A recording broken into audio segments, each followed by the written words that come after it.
Alright, so playing KSP2 in the early access. This is an insanely overbuilt rocket. It has something called a Mammoth engine down here. It's a liquid fueled rocket, and two SRBs or solid rocket boosters on the side. And it has a thrust to weight ratio of 1.8, I believe. So I'm going to lower the throttle and just see what happens. I have no idea. This could be just too OP.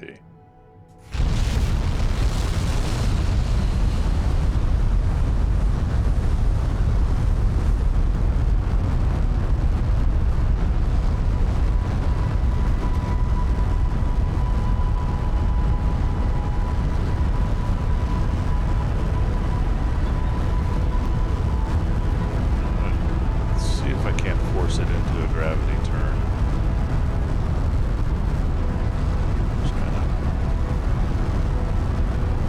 Tilting this little ball over here.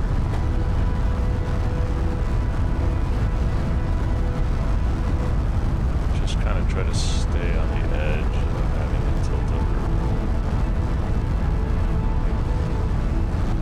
So it's somewhere I was going to try to get to 45 degrees at 4,000 meters, but not there. Getting kind of close. I'm keeping it in.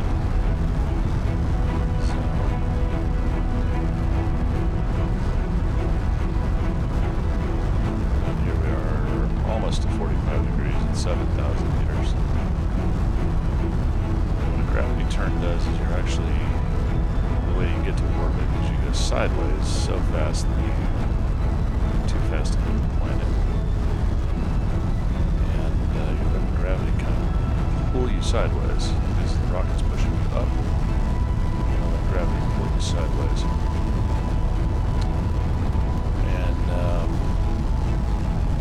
Also watching your AP, which is your height that your arc is to your altitude that you throw a ball in the air and kind of gets up to the top and starts to fall back down. That would be the height of your launch. Come to the end of these things and didn't quite time that right. So the Mammoth shut off first. The SRBs close. Now we're going to use a sustainer. I had hoped to have the SRBs shut off right before the Mammoth did, but I got that wrong. And now I'm using my sustainer engines, which I've got a pair of these guys. No, I should not do this. This is a massive resource hog. Opening up the parts manager while in flight, but that is pair of skippers there, and just watching my AP and hoping to get it to somewhere in the range of 80 kilometers or 100 kilometers is usually a good place to stop.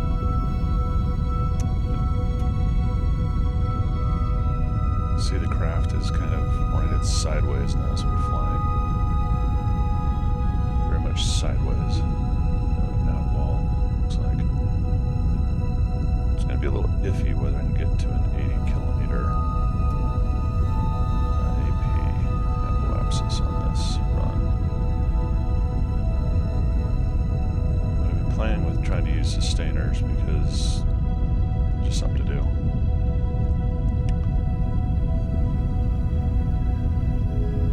By dumping all that first stage off, we've lost a lot of weight. They gave you a lot of power, but they're also very heavy.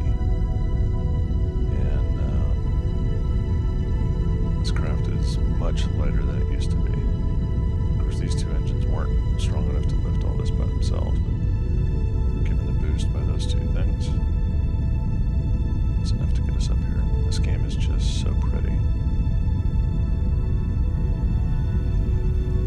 See the atmosphere here. And like I say, it's going to be a little iffy as to whether or not we can get an apoapsis in space this run, given that gravity is still pulling us down. 70 will be above the atmosphere. Still a little low.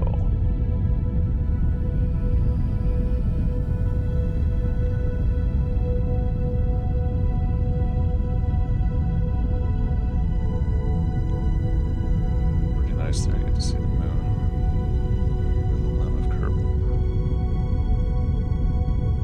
I get to see the sunrise here. This is a very low orbital temp, but it looks like it's fairly efficient. Get to 75, I can probably goose that.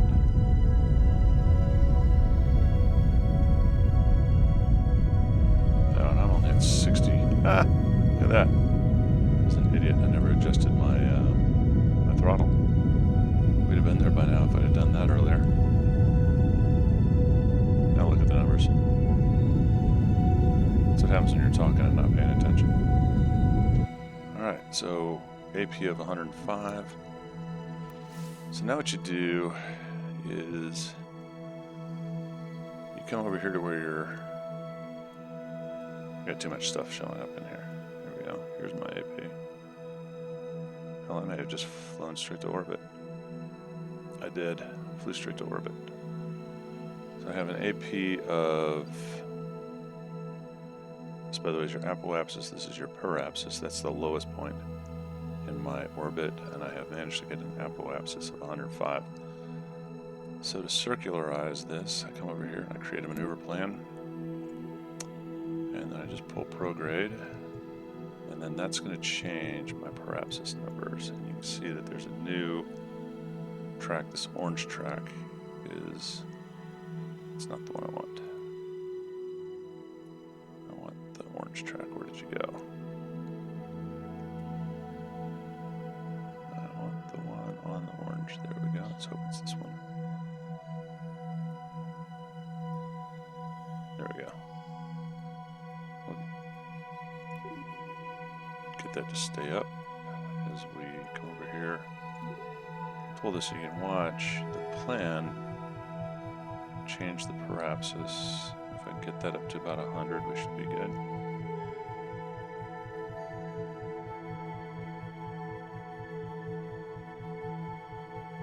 So prograde basically just means going forward.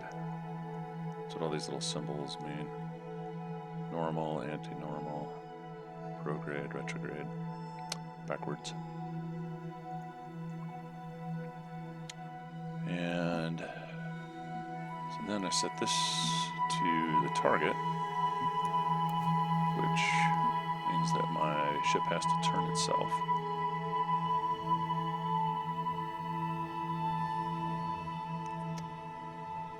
And as it goes around, get itself oriented in the direction of where the burn's going to be to raise our periapsis up to 100. So we'll just go ahead and warp to that. Watch Kerbin go zipping around behind us, or below us.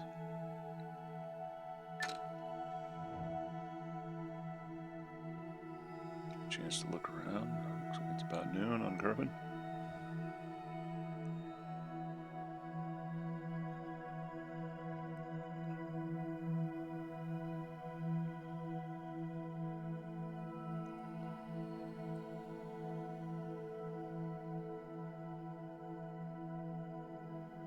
This new feature in here of this burn timer I really like, because you'll hear this in a second.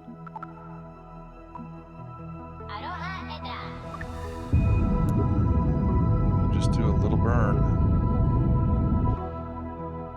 and that should have been enough. Raise my periapsis up to 101 and an apoapsis of 105. And altogether, I think that was a pretty cool launch. Thanks for watching.